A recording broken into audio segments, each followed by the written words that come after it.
Hello everyone and welcome to this episode of Journey Time, where we learn all about people's journeys. Joining me today is a very special guest, Chris Draft. Welcome. Thank you. Thanks for being here, Chris. So Chris played in the NFL for 12 years, and he also is the founder of the Chris Draft Family Foundation and the co-founder of Team Draft, which was started 7 years ago today. And we're shooting this on November 27th. Today is also a very special day, as it would have marked the 7th anniversary between Chris and his wife, Keasha, who passed away to lung cancer. Today, Chris is fighting in her honor and in honor of many, many people across the globe. Chris, thank you for being here. Man, thank you, Hannah. Thank you. You have an incredible story. You have an incredible journey. Walk us through what that's been like for you. Where do you start? I mean, I was playing in the NFL. I played 12 years, as you said. My 13th year was December, was 2010, and I thought I might be able to get that 13th year, and I wasn't. So I got released by the Washington Redskins, and I was back here.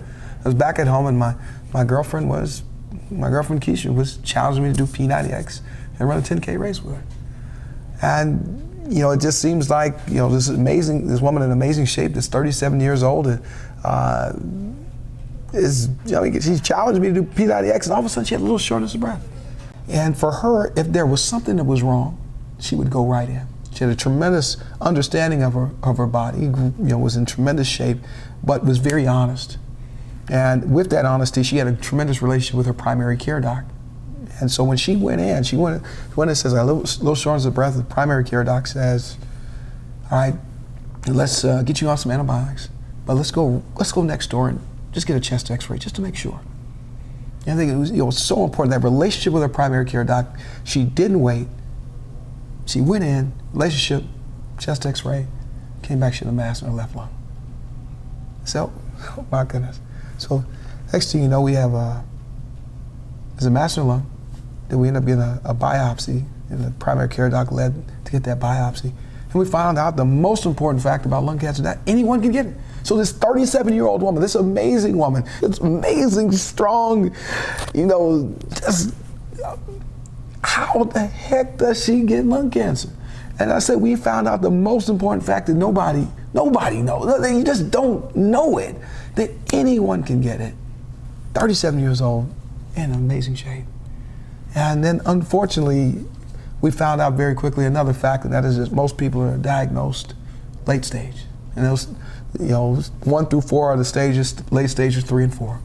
So when we got her final diagnosis, stage 4 lung cancer. And then you look at the 5-year survival rates, 5-year survival is not good. So unfortunately, with that 5-year survival rate and late stage, she ended up passing after a year. But then she passed December 27, 2011, but it wasn't before we had a chance to get married. And it's amazing how it happened, because it ended up being essentially a month before. But in this room here now, we got married down the street here in Atlanta. We got married, got married, but we had our reception right here. And it's just such a special day. So you're asking about her. Such a special day, because we were able to make this commitment to each other. This just which is on your wedding day. I mean, just tremendous. But with her, she wasn't doing real well, so she's in a wheelchair part of the time. Still, at the time struggling with some of her breathing, but just so strong, so strong, and you see, I got to see that strength, this whole journey, where she was able to take bad news and find a way to smile, find a way to come back from that. And just so tremendous to walk with her and be with her, because to be able to maintain, some people to be able to maintain, it's just bad. I mean, there's a lot of bad news, but to be able to maintain, find a way to smile, find a way to continue to go, just was so tremendous. And not only did she do that, but on our wedding day, we made our commitment to each other. But then she came to me before the wedding and said, what if we don't get presents? What if we ask our family and friends to support the foundation and essentially fight against lung cancer? And it's not a fight for her. You know, it's not like if it was just about her. If it was just about her, she would say, "Well, yeah, give me my presents." Because it's her wedding day, she can do that. Right. Or she would say, "Don't worry about the presents. You know, you guys being here is enough. Being here at our wedding." But it was more than that. And I think it's so important to realize that on that day is when she transitioned from just being a survivor to an advocate. And let's talk about that commitment. You know, as you said, sort of an emotional experience here because, like you said, 7 years ago, you all were in this room, you know, celebrating this moment, yet still making that vow to honor her legacy and continue fighting because that's what she wanted, right? And you wanted. And how are you continuing the fight? It's such it's a great question of how do you continue to fight. So we made that commitment on that day with all our family and friends who were there. But then, you know, Keasha passed a month later, so December 27th, 2011. And I think, you know, the key is recognizing that Keasha would not have wanted a reckless commitment to keep going. All right, so it was absolutely important on that day, even though we had made this commitment together, even though Keasha had stood up, which is just tremendous, and she had challenged us by doing that, of standing with her, because she knew it had to be a team. Even though she did that, that did not mean that we had to continue, right? Because she wouldn't have wanted us to continue if our hearts weren't in the right place. If we weren't authentic, she wouldn't have wanted that to happen. And so the key question I had to ask myself, which I believe that everyone has to ask that are a part of our circle, is that there's nothing that we do that's going to bring Keasha back. Nothing. And so if I'm out here fighting and looking for her to be able to come back in it or something like that, it's not going to happen. Not absolutely going to happen. The other thing is, can I be happy for somebody that's doing well? Like, can I be happy? You know, and that's a hard thing. You know, I lost my wife, and to see somebody else doing well on drugs that are either that were new at that point that my wife couldn't be on, or new now. It could be too much. But I know that they are a representation of the hope and the movement that is happening. And then the other part is it's not going to bring my wife back. So I either be happy for them or I hold on to this kind of hatred, which is no good. And then the third part is, am I willing to fight for them? So nothing's going to bring Keasha back. Can I be excited about the innovation that is happening? And am I willing to fight to make sure that as many people as possible can get that innovation? And you are doing that. And that's what we're about. Changing the face of lung cancer is doing that. It's saying that we're not going to save everybody. I know that. I know that someone like my wife, she fought her tail off, and you know, she had a tremendous face. She was in great shape, and you know what? That it wasn't enough because the drug wasn't there. But I'm seeing the changes. We see the changes. So there are people that are benefiting from the innovations that are here. And so I'm not going to be selfish, because just like my wife, what did she do? She was willing to stand up for other people. When she wasn't doing well, she was willing to stand for other people. So in this case, are we willing to stand? Are we willing to stand and say, you know what, it might not help everyone, but let's go save the ones that we can. Might not help them all, but let's go save. That's right, and that's where Team Draft comes, and it is sort of a branch of the Chris Draft Family Foundation, where you all have several initiatives working to help the community. And with Team Draft comes the Super Bowl Challenge, and you know, that again is all, it sounds very flashy, right? Which it is a fun experience, a great time, but it's all about raising awareness, raising funds, and really helping people in the community that are impacted by lung cancer. So can you tell us about that Super Bowl Challenge? So it's our Lung Cancer Survivor Super Bowl Challenge, and you know, where does it come from? I mean, part of it is that my wife always wanted to go to the Super Bowl. And so when she got diagnosed, the commissioner of the NFL said, what do you need?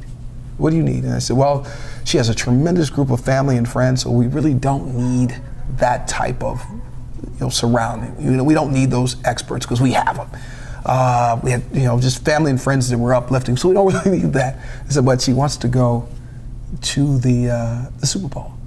And I said, but the other thing I want you to do is I want you to get us a number for the American Cancer Society. I said, because when she's ready to fight, we want to make sure that we have somebody that we can partner with. So it's not just about us fighting for us, but really fighting for a community that's bigger and being able to use our platform. And that's really what's the Super Bowl Challenge about. It's essentially that same concept, is that we're asking our survivors to find to raise for their communities, partner with their cancer center, partner with their organization, and stand up for not just themselves, but stand up for their community in doing that. And then whoever raises the most amount of money, whoever does that, whoever raises the most, instead of us saying, hey, thank you, or here's a medal, we're saying, come on to the Super Bowl. And it's not about going to the Super Bowl to just sit and enjoy it, because the Super Bowl is bigger than that. The Super Bowl is all types of influential people, along with a media, convention center of media, and we're saying, all right, you've earned the right to be here, just like the Super Bowl teams have earned the right to be here, and because of that, now you have a chance to talk to all of these people. You have a chance to share with all these people. And that's how lung cancer changes. It doesn't change because we talk to other people that know lung cancer. It changes, the awareness changes when we go to people that don't know. And you traveled throughout the country to nearly every state, if not every state, and you've been outside of the country. You've started this international campaign to change the face of lung cancer. So can you talk about where that's taken you and sort of maybe similarities you see across anywhere you are in the world? Again, great question in terms of that. When we started out, lung cancer, there was a lack of awareness. And so many people said there's a lack of awareness and there's a stigma. And I said, well, yeah, all right, so let's understand what that stigma comes from. And so lung cancer traditionally has only been seen from a prevention campaign. It's only been seen through a person that has smoked like their whole life, and really it hasn't created, there hasn't been any kind of message in terms of how you can help them outside of just getting them to stop smoking. And so we said, if we wanted to change how people thought about lung cancer, if we want people to understand that it could happen to them, well, we got to show them people that look like them. People that, we don't understand that anyone can get it. Well, you can't just say it, you have to show them. And if we want people to know that research matters, then we have to say it. So our campaign, to change the face of lung cancer was really built on going to our different cancer centers, talking to our docs and finding out from them, do you believe that research matters? Do you believe that research is changing? Do you believe that we are moving towards something that's better, right?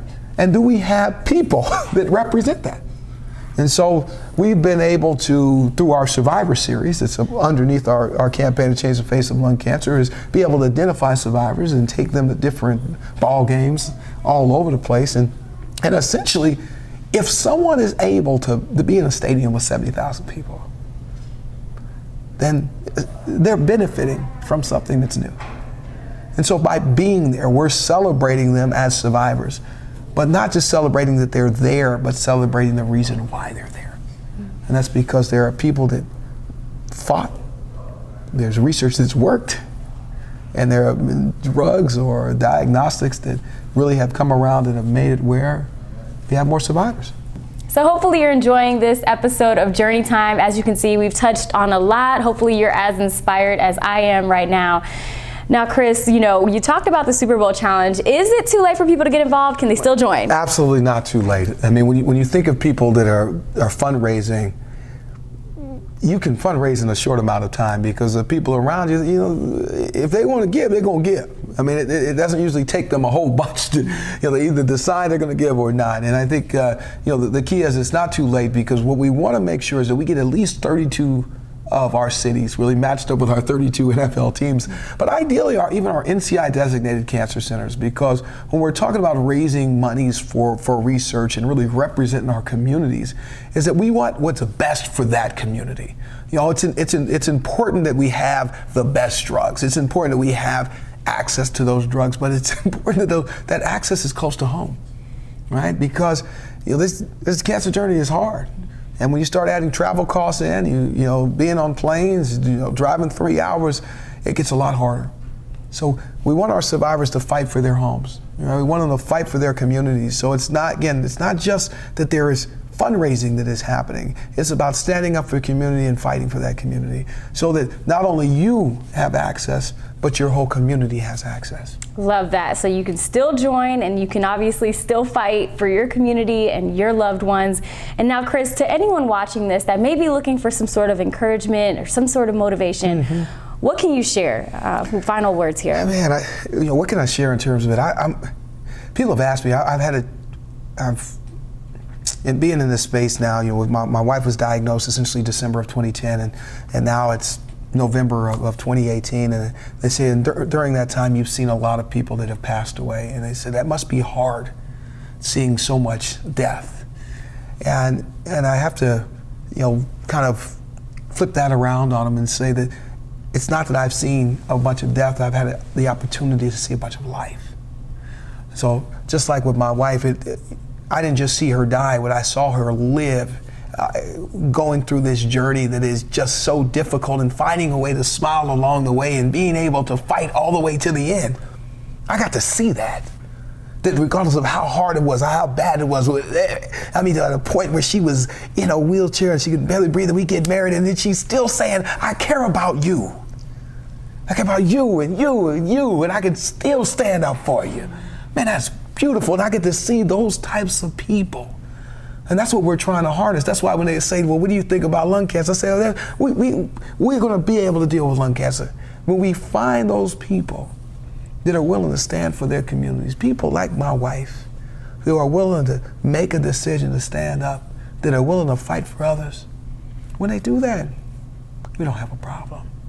And then when we embrace them and understand that they are different, appreciate that, right? Give them the credit for what they're doing, because it is hard. It is hard to stand up in the middle of that storm and fight for somebody else, but you know what? They're special. And we gotta love them for it. That's what I've had a chance to see. So there you have it. As you know, this channel is all about promoting positivity, and here's someone who witnesses testimony after testimony of people across the globe promoting positivity and staying positive throughout their journeys and their walks. So really, thank you for all the work you're doing, Chris, in your world to help those around you, and also giving credit to the people, like you said, the physicians, the doctors, the family members, the friends, all those people as well. Thank you. Thank you, Chris. How can people keep in touch if they want to reach out? Well, they can go to teamdraft.org. They want to see the work we're doing. ChrisDraftFamilyFoundation.org. They can follow on Twitter at Team Draft, at Chris Draft, Instagram, ChrisDraft.draft.